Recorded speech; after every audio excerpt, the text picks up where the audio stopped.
In political headlines tonight, the Oregon school shooting has sparked a new rift between Republican presidential candidates on the campaign trail. It began when Dr. Ben Carson suggested that victims could have rushed the gunman. So the ideal is overwhelm him so that not everybody gets killed. Now, critics say Carson's comments suggest the retired neurosurgeon is blaming the victims in Oregon and other mass shootings. But Carson says he is not judging the shooting victims at all.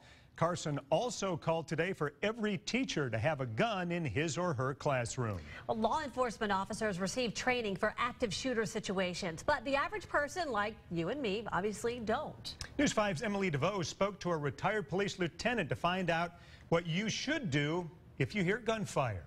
They're saying there's hundreds of people just running around. This is for an active shooter at UCC. One is shot in the leg. This shot in the leg too. The average person isn't prepared for an active shooter situation. They don't want to hide behind a desk.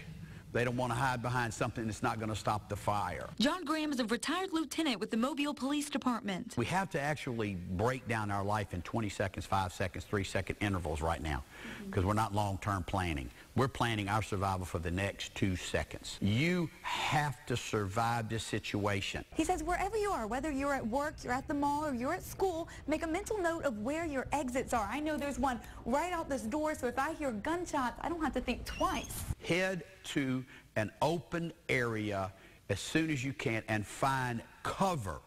That would mean out in a parking lot, around a car, behind a huge tree, somewhere where you could actually stop the bullet. In theory, it all makes sense, but psychology professor Philip Smith said in high-stress situations, your brain goes into instinct survival mode. If you don't already have a game plan on your mind, it's probably going to be hard to think of one. I mean, we know psychologically, when a threat is present like that, so much else gets filtered out, right? You're focused on that.